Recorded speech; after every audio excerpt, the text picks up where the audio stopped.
The question landed on the table like a stone dropped into still water. My Aunt Clara leaned forward with a warm smile and asked how I was enjoying the apartment. The one she had purchased for me 2 years ago when I started nursing school. The one that was supposed to make my life easier during the hardest years of my education. I felt my fork pause halfway to my mouth. The dining room of my parents' home in Portland seemed to narrow around me, the walls pressing inward as I tried to process what she had just said. I asked her what apartment. She laughed softly, assuming I was joking. She said the one bedroom near the campus, the one with the view of the courtyard. The one she had put entirely in my name because she wanted me to have something stable while I finished school. My throat tightened. I set my fork down carefully, buying myself a moment to breathe. Around me, the Thanksgiving dinner continued as if nothing had happened. My mother passed the gravy boat to my uncle. My father carved another slice of turkey. My cousin Vanessa reached for her wine glass, with a movement so deliberate it looked rehearsed. I told Aunt Clara I did not know what she was talking about. I told her I had been renting a studio apartment across town for the past 2 years.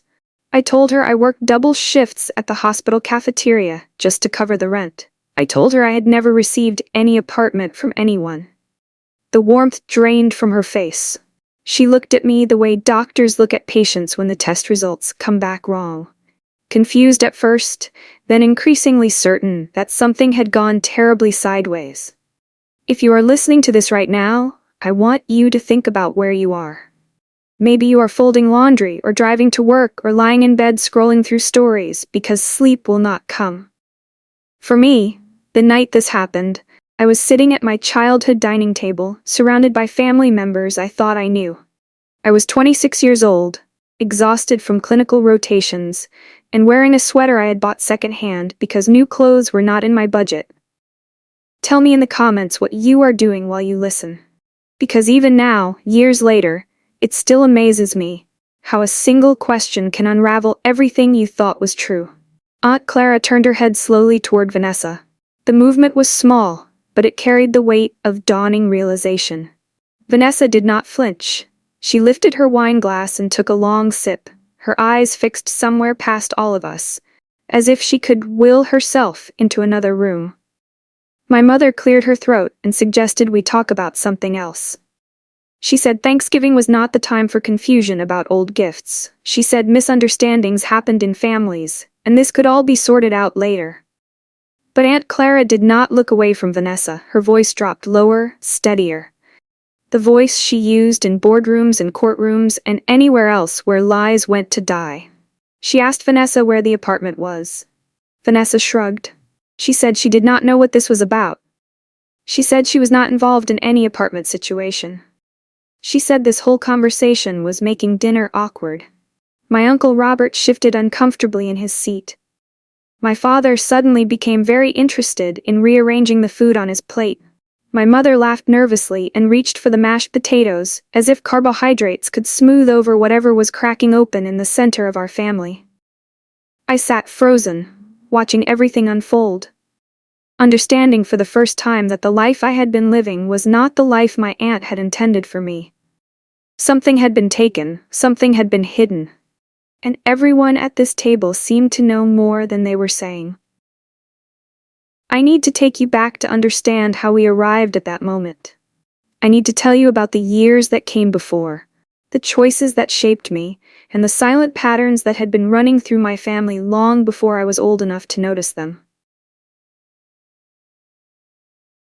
My name is Elise Moran. I grew up in a modest house in the suburbs of Portland with parents who worked hard and expected me to do the same.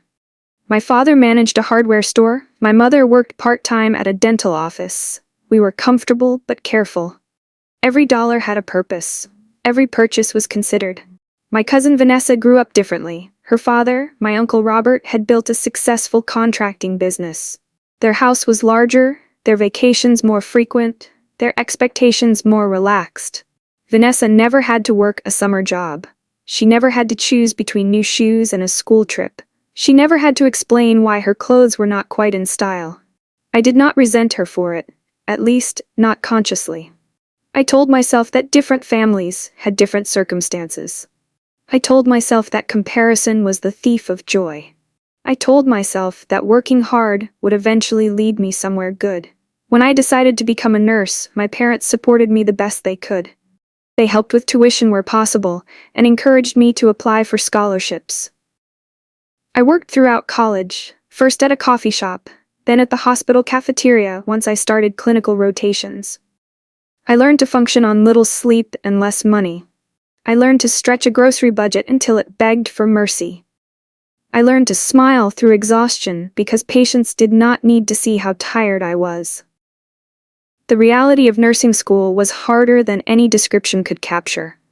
The coursework was demanding, the clinical hours were grueling, and the emotional toll was constant. I learned about diseases that stole lives slowly and accidents that ended them instantly. I learned to hold the hands of strangers while they received devastating news. I learned to compartmentalize my own feelings so I could be present for people in their worst moments.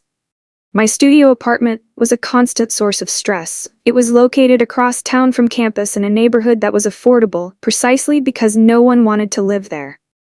The building was old, the heating was unreliable, and the walls were thin enough that I could hear my neighbors' conversations, arguments, and late-night television choices. I commuted by bus because I could not afford a car. The route to campus required 2 transfers and took nearly 90 minutes each way. I woke up at 4 in the morning for early clinical shifts. I returned home after dark on most days, walking the final blocks from the bus stop through streets that were never quite safe enough. One night during my second year, a man followed me for 3 blocks. I walked faster, crossed the street, changed direction twice. He eventually turned away, but I did not sleep that night. I lay in bed listening to every sound outside my window, wondering how much longer I could sustain a life that felt so precarious. I took extra shifts at the hospital cafeteria whenever they were available.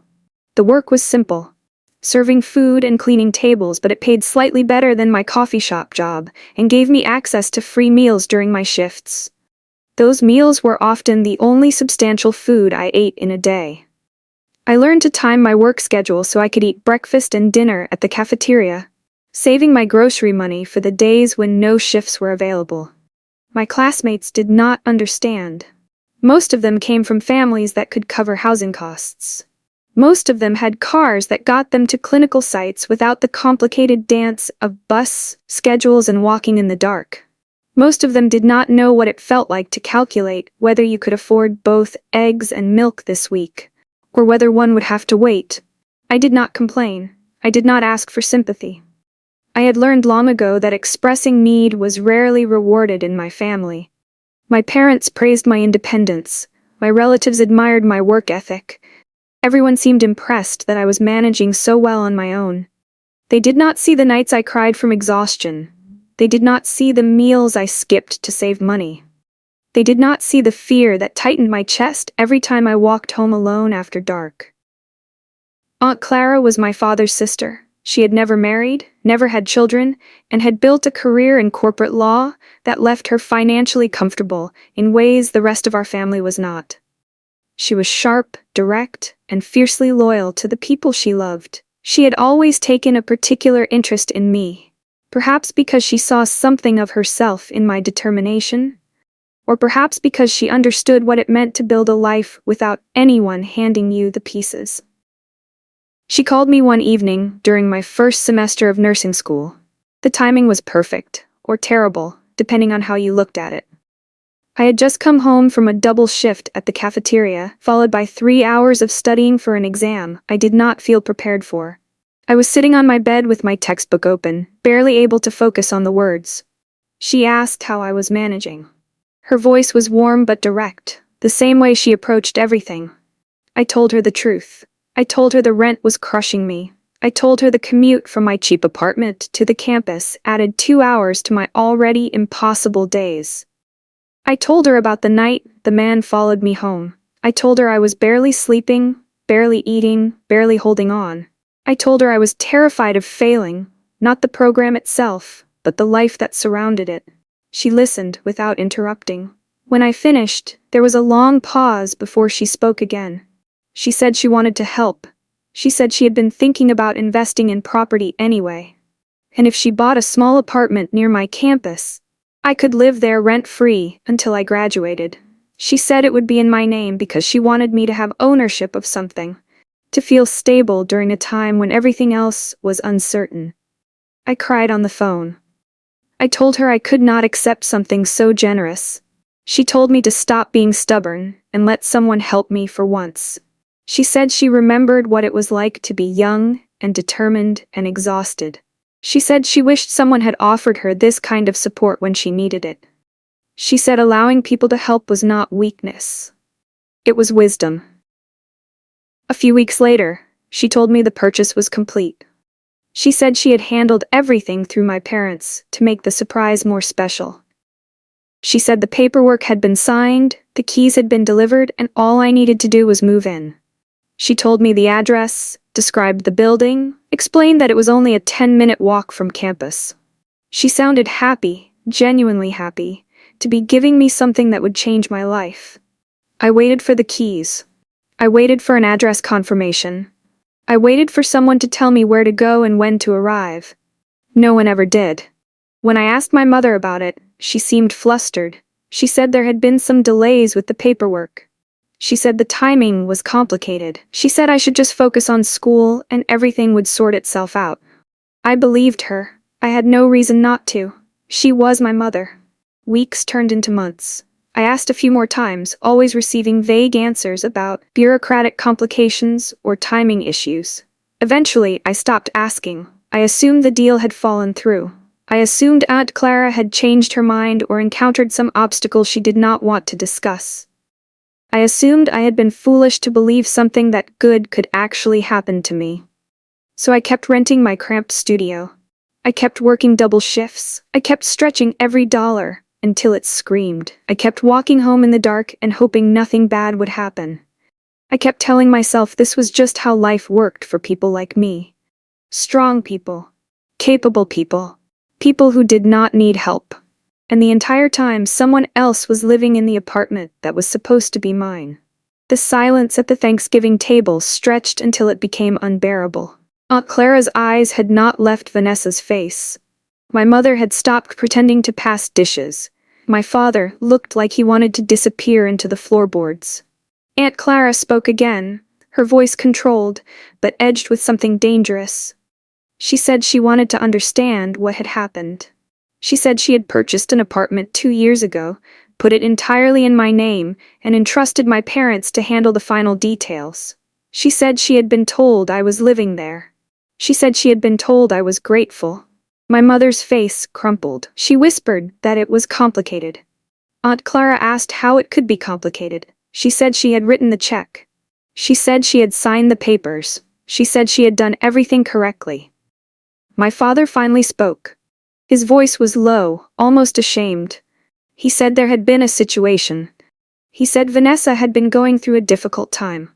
He said she had needed somewhere to stay after her breakup, and the apartment was just sitting there waiting to be used. I felt the words land like blows, just sitting there, as if my life, my struggles, my exhaustion meant nothing. As if an apartment meant for me was simply available for whoever needed it more. Aunt Clara asked if anyone had told me about the apartment. No one answered. She asked again, sharper this time. My mother shook her head. She said they thought it would be easier this way. She said Vanessa needed stability. She said I was already managing on my own. She said they planned to tell me eventually, once things settled down. I stared at my mother, at this woman who had raised me to be honest and hardworking and self-sufficient. I stared at her and realized that every lesson she had taught me was a lesson she herself did not follow. Vanessa finally spoke. Her voice was defensive, almost dismissive. She said she did not ask for the apartment. She said her parents had offered it. She said she assumed everything was handled properly. She said she did not know it was supposed to be mine. Aunt Clara's expression did not change. She asked Vanessa if she had ever wondered why the apartment had a stranger's name on the lease. Vanessa went pale. Aunt Clara said my name was on every document. The deed, the insurance, the utility accounts.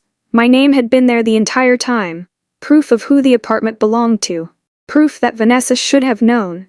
The table fell silent again. I could hear the clock ticking in the hallway, the distant sound of a neighbor's television, the creak of old wood settling beneath us. I asked the question that had been building in my chest since the conversation began. I asked how long Vanessa had been living there. My mother looked at the table. She said almost 2 years. 2 years. The entire duration of my nursing program. The years I had worked myself to exhaustion. The years I had counted pennies and skipped meals, and walked home in the dark because I could not afford a better location. 2 years of struggle while my cousin lived rent-free in an apartment with my name on the door. Aunt Clara pushed her chair back and stood. She said she needed to make some phone calls. She said she needed to understand exactly what had happened. She said no one at this table should leave until she returned. She walked out of the dining room with her phone already pressed to her ear. The rest of us sat in the wreckage of what she had uncovered, none of us quite knowing what came next. The days following that Thanksgiving were a blur of phone calls, documents, and conversations I never expected to have. Aunt Clara had not been exaggerating when she said she needed to understand what happened. She approached the situation the way she approached everything, methodically, thoroughly, and without mercy for the people who had betrayed her trust. She called me the morning after Thanksgiving and asked me to come to her hotel room. She had flown in specifically for the holiday and had planned to stay through the weekend. Now, the weekend had taken on a different purpose. When I arrived, she was sitting at a small desk covered in papers. She had already contacted the property management company, the title office, and her own attorney. She had printed records, cross-referenced dates, and assembled a timeline that made my stomach turn. The apartment had been purchased in October, 2 years earlier. The deed was in my name, exactly as she had intended. The keys had been delivered to my parents' house. The property management company had been told that the occupant would be Elise Moran, nursing student, moving in by the end of the month. Instead, Vanessa had moved in 3 weeks later. She had provided identification that listed my parents' address, which matched the records. She had claimed to be picking up the keys on my behalf. The property manager, assuming a family member was helping with the move-in process, had handed them over without question. For 2 years, Vanessa had lived in that apartment. She had used the utilities I was supposedly responsible for. She had benefited from the location, the stability, the gift that was never meant for her. Aunt Clara showed me the records one by one. Bank statements showing that Vanessa had never paid a single utility bill directly. Someone else had covered them. Probably my parents, funneling money quietly to maintain the illusion. She pulled out a folder containing maintenance requests submitted over the past 2 years. Vanessa's signature appeared on each one. A leaky faucet in month 3. A broken window lock in month 7. A request for new carpet cleaning in month 14. Each form listed the apartment number, the date, and the signature of the occupant. Vanessa Moran. Not me. Never me. There were also photographs. The property management company had taken pictures during a routine inspection 6 months ago. The images showed furniture I did not recognize, decorations I had never chosen, a life being lived in a space that belonged to someone else entirely. I saw throw pillows in colors I would never pick. I saw a kitchen stocked with expensive appliances. I saw a bedroom with a bed frame that probably cost more than 3 months of my actual rent. Aunt Clara had obtained copies of the utility bills too. Gas, electric, water, all sent to my name at an address I had never lived at. The bills had been paid consistently, always on time, always through an account that was not mine. She traced the payments back to my father's bank account. He had been quietly funding Vanessa's comfort, while I struggled to keep the lights on in my own apartment. I asked Aunt Clara if my parents had known the whole time. She nodded slowly. She said the evidence was clear. They had orchestrated the switch. They had decided without consulting her or me that Vanessa needed the apartment more than I did. I felt something crack inside my chest. Not anger. Not yet. Something deeper. The realization that my own parents had looked at my struggles and decided they did not matter. The realization that they had watched me suffer and chosen to help someone else with resources meant for me. I thought about all the times I had called home during those 2 years. All the conversations where I mentioned being tired, being broke, being stretched too thin. My parents had listened and nodded and offered generic encouragement. They had never once mentioned that there was an apartment sitting empty with my name on it. They had never once suggested that my struggles could end with a simple truth. Aunt Clara reached across the table and took my hand. Her grip was firm and steady, the grip of someone who had spent a lifetime navigating difficult truths. She said she was sorry. She said she should have followed up more carefully. She said she trusted family too much and that trust had been abused. I told her it was not her fault. I told her she had tried to help me. I told her the people who failed were the ones who had taken her generosity and twisted it into something unrecognizable. She squeezed my hand once, then released it. Her expression shifted from sorrow to something harder, something more determined. She said we needed to fix this. She said she had already contacted her attorney. She said this was not going to end quietly. The following week, Aunt Clara's attorney sent formal notice to my parents and to Vanessa. The letter was polite but unmistakable. It stated that the apartment at 742 Birchwood Lane had been purchased as a gift for Elise Moran. It stated that the current occupant, Vanessa Moran, had no legal right to the property. It stated that unauthorized occupancy of a property belonging to another person constituted a civil matter that could escalate if not resolved promptly. The letter included copies of the deed, the original purchase agreement, and documentation showing that no transfer of ownership had ever occurred.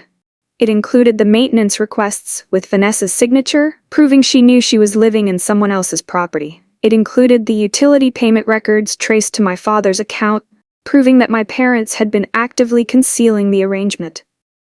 The letter gave Vanessa 30 days to vacate.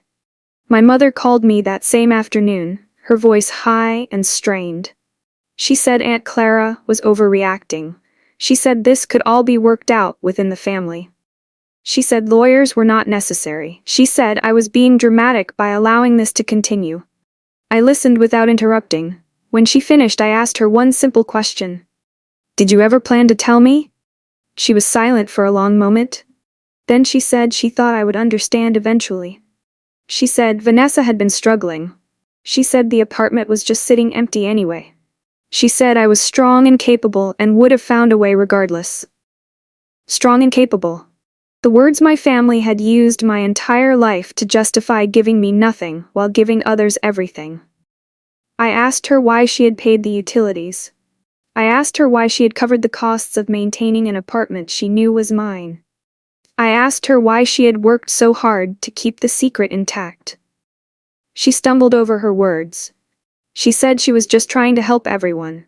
She said Vanessa could not afford the bills on her own. She said it seemed like the easiest solution at the time. The easiest solution. As if my 2 years of exhaustion and financial terror were simply a minor inconvenience in the equation of family politics. I told her I needed time to think. I ended the call and sat in my small studio apartment, staring at the water-stained ceiling, trying to reconcile the mother I thought I knew with the woman who had stolen from me without blinking. Vanessa called next. Her tone was different from my mother's. Less pleading, more defensive. She said this whole situation was being blown out of proportion. She said she had needed a place to stay and the apartment was available. She said it was not like I was using it anyway. I asked her if she knew the apartment was in my name. She hesitated just long enough to reveal the truth. I asked again. She admitted she had seen my name on some of the paperwork. She said she assumed it was a mistake. She said she did not think it mattered because family shared things. Family shared things. The same justification my mother had used. The same belief that what belonged to me was available for whoever wanted it more. I asked her if she had ever wondered why I was living in a studio apartment across town while she enjoyed a one-bedroom near campus. I asked her if she had ever considered that maybe, just maybe, the person whose name was on the deed might have wanted to live there. She went silent. I told Vanessa that the apartment was not shared. It was given to me specifically, with my name on the deed, for reasons Aunt Clara had explained clearly. I told her that living there for 2 years without telling anyone was not sharing. It was taking.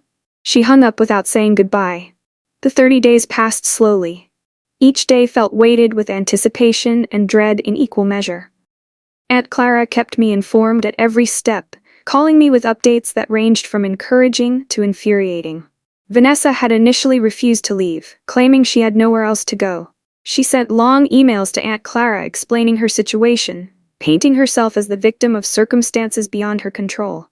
She mentioned her recent breakup, her unstable job, her emotional fragility. She asked for compassion, for understanding, for more time.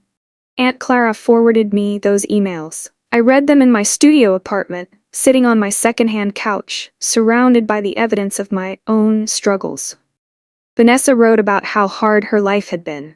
She wrote about feeling lost and alone. She wrote about needing stability during a difficult transition. She never once mentioned me. She never acknowledged that the stability she craved had been purchased for someone else. She never apologized for living in my apartment for 2 years while I scraped by across town. Her parents, my Uncle Robert and aunt by marriage, had tried to negotiate on her behalf. They offered to buy the apartment from Aunt Clara at a reduced rate. They offered to pay back rent for the time Vanessa had occupied the space. They offered to make things right financially, as if money could erase the years of deception. Aunt Clara refused all of it. She said the apartment was not for sale. She said it had been given to me and would remain mine. She said the only acceptable outcome was Vanessa's departure and a formal acknowledgement of what had been done. Uncle Robert called me directly on day 15. His voice was strained, caught between defending his daughter and acknowledging the wrongness of her actions. He asked me to consider the family implications. He asked me to think about what this would do to holiday gatherings, to birthday celebrations, to the fabric of our extended family. I listened to him talk about family unity, and asked him one question. I asked him if he would have felt the same way if the situation were reversed. If his daughter had been the one struggling while I lived comfortably in her apartment. He did not answer. My own parents called multiple times during those 30 days. My mother cried. My father grew defensive. They both insisted that no harm had been intended, that Vanessa had genuinely needed help, that they had always planned to tell me eventually. Eventually. The word became a symbol of everything wrong with our family. Eventually meant never. Eventually meant they had hoped the truth would stay buried long enough to become irrelevant. On day 22, Aunt Clara received a letter from an attorney my uncle had hired. The letter threatened to contest the eviction, claiming that Vanessa had established residency through continuous occupation and that removing her would cause undue hardship. Aunt Clara's attorney responded within 24 hours. The response included copies of the deed showing my name as sole owner, documentation proving that Vanessa had never paid rent or signed a legitimate lease agreement, and evidence that she had obtained the keys through misrepresentation. The letter concluded by noting that any attempt to contest the eviction would likely result in additional legal costs for my uncle's family and potential charges related to the original deception. The threat disappeared. On day 28, Vanessa finally moved out. I learned about it through Aunt Clara, who had been contacted by the property manager, confirming the apartment was vacant. Vanessa had left that morning, loading her belongings into a rental truck with help from a friend neither of us recognized. She sent me a text message that night, 3 words long. You got everything. I stared at that message for a long time. You got everything. As if the apartment I had never lived in, the gift I had never received, the 2 years of struggle I had endured while she lived comfortably, somehow added up to everything. As if reclaiming what was always mine constituted greed. I did not respond. There was nothing to say to someone who believed they were entitled to what belonged to others. 2 days later, I drove to Birchwood Lane for the first time. Aunt Clara met me there with the property manager, a woman named Sandra, who apologized repeatedly for the confusion that had allowed Vanessa to move in originally. She had assumed everything was legitimate. She had trusted a family member helping with a move-in. She had not questioned the signature on the paperwork because it came from the same last name. Sandra handed me the keys directly, placing them in my palm with a solemnity that suggested she understood the weight of the moment. These keys had been meant for me 2 years ago. They had taken a long detour through deception and entitlement, but now they were finally where they belonged. The apartment was smaller than I had imagined, a one-bedroom with a galley kitchen and a living room that caught the afternoon light. The walls were freshly painted, a neutral beige that felt clean and waiting. The carpet had been professionally cleaned, removing any trace of the previous occupant.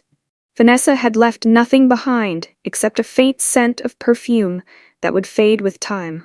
I walked through each room slowly, touching the counters, the window frames, the closet doors. The kitchen had updated appliances better than anything in my current studio. The bathroom had a real bathtub, not just a standing shower.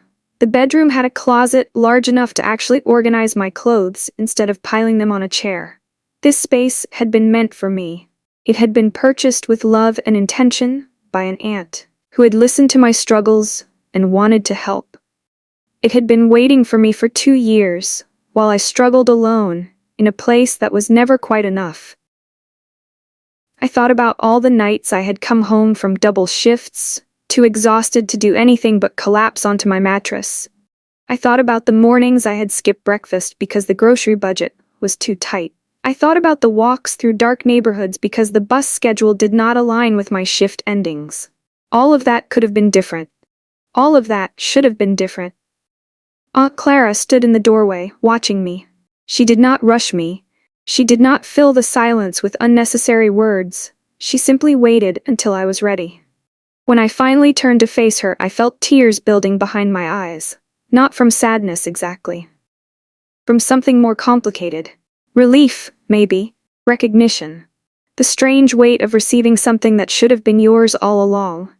The grief for the time that had been stolen. The gratitude for finally standing in a space that felt like it belonged to me. I thanked her. My voice cracked slightly, but she did not seem to mind. She said she was proud of me. She said I had handled everything with more grace than she would have in my position. She said the apartment was mine now, truly and completely, and no one would take it from me again. She also said something that stayed with me long after that day. She said that the hardest part of family betrayal was not the loss itself, but the rewriting of memory that followed.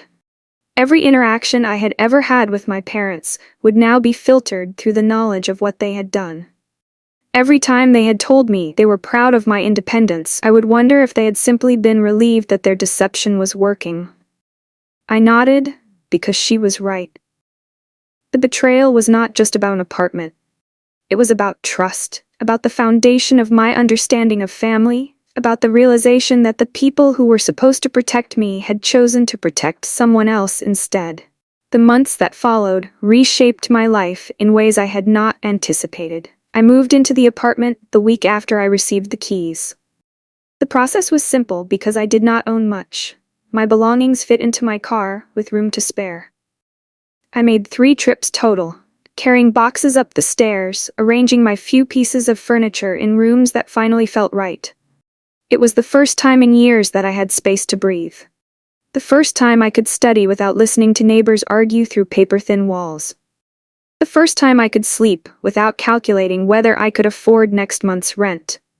The first time I could open my refrigerator without mentally cataloging how many meals each item needed to stretch. The change in my daily life was immediate and profound. I no longer walked home in the dark after late shifts. The apartment was close enough to campus that I could make it back safely within 15 minutes. I no longer worked double shifts at the cafeteria just to cover housing costs. I kept one part-time position for extra money, but the desperation was gone. I started eating better. Not extravagantly, but consistently. 3 meals a day instead of 2, fresh vegetables instead of canned, protein that did not come exclusively from peanut butter. My energy improved, my focus sharpened, my entire relationship with my body began to shift. I finished my nursing program with better grades than I had ever earned before. Not because I was suddenly smarter, but because I finally had the stability to focus. I could study for extended periods without interruption. I could attend review sessions without worrying about missing a hot shift. I could sleep enough hours to actually retain information. I passed my licensing exam on the first attempt. The notification arrived on a Tuesday morning while I was sitting at my kitchen table, drinking coffee from a mug I had finally allowed myself to buy. I stared at the screen for a long moment, letting the reality sink in. I was officially a registered nurse. The years of struggle had led to this moment. I accepted a position at the hospital where I had been working in the cafeteria, this time as a registered nurse on the oncology floor. Some of my former coworkers from food service recognized me in my new scrubs. They congratulated me with genuine warmth, and I felt the strange vertigo of having traveled so far in such a short time. The work was hard. It was always hard. Cancer patients required a particular kind of emotional resilience. Their families required patience and compassion. The hours were long, and the losses were real. But I no longer carried the additional weight of wondering whether I could survive financially. The apartment was mine. My future was mine. For the first time in my adult life, I felt like I was building something, instead of just trying to stay afloat. My relationship with my parents deteriorated significantly after that Thanksgiving. We exchanged occasional messages, mostly logistics about family events I rarely attended. They never apologized directly. They occasionally made comments about how the whole situation had been misunderstood, how everyone had meant well, how families were supposed to forgive and move forward. My mother sent a Christmas card that first year with a note inside about hoping we could put things behind us. My father called on my birthday and talked about the weather for 5 minutes before awkwardly asking if I was still upset about the apartment situation. I did not argue with them. I simply stopped engaging with the narrative they preferred. Forgiveness was not something I owed them. Understanding was not something they had earned. I chose distance instead, not out of cruelty, but out of self-preservation. The extended family gatherings became complicated. Some relatives understood what had happened and quietly supported me. Others believed whatever version of events my parents had shared and treated me with cool politeness. A few tried to mediate, suggesting that everyone had made mistakes and needed to move past the conflict. I stopped attending most family events. The emotional cost was too high, and the benefit was too low. I built holidays around friends and colleagues instead. I created new traditions that did not require navigating the minefield of family politics. My relationship with Vanessa ended entirely. She blocked me on social media shortly after moving out of the apartment. She told mutual family members that I had stolen her home, a claim so absurd that most people dismissed it immediately. The few who believed her were people I was better off without. She eventually moved to another city with a new boyfriend, starting over somewhere no one knew our history. I heard through distant relatives that she was working in retail, that things were hard, that she complained frequently about how unfair life was. I did not wish her ill. I simply no longer thought about her at all. She had become irrelevant, a character from a chapter of my life that was now closed. Aunt Clara became a more constant presence in my life. She called weekly, visited when she could, and made sure I knew that her support was not contingent on circumstances. She helped me set up a small savings account. She advised me on retirement planning and financial stability. She treated me like someone worth investing in, not because I proved myself, but because she believed I deserved it from the start. We developed a ritual of monthly dinners whenever she was in town. She would take me to restaurants I never would have chosen for myself, places with cloth napkins and wine lists and entrees that cost more than my old weekly grocery budget. She insisted on paying, not because she thought I could not afford it, but because she wanted to give me experiences I had been denied during the years of struggle. One evening, about a year after I moved into the apartment, she asked me if I was happy. I thought about the question for a long moment. Happy was a complicated word. It implied a destination, a fixed state, an arrival point that I was not sure existed. Life still had difficulties. Work was demanding, relationships were complicated. The echoes of family betrayal still surfaced occasionally, usually when I least expected them. But I told her the truth. I told her I was at peace. I told her I no longer woke up wondering how I would survive. I told her I finally felt like my life belonged to me. She smiled, a rare and genuine expression that softened her usually sharp features. She said that was all she had ever wanted from me. Not happiness exactly, but ownership. The right to build a life without someone else's shadow hanging over every decision. 3 years have passed since that Thanksgiving dinner. I still live in the apartment on Birchwood Lane. The walls are no longer neutral beige. I have painted them in colors I chose myself, a soft blue in the bedroom, a warm green in the living room. The furniture has been upgraded piece by piece, not all at once, but gradually, as I could afford it. The space looks like me now. It feels like home, in a way I never experienced in the studio apartment across town. My career has advanced. I completed additional certifications in oncology nursing. I was promoted to a senior position on my unit.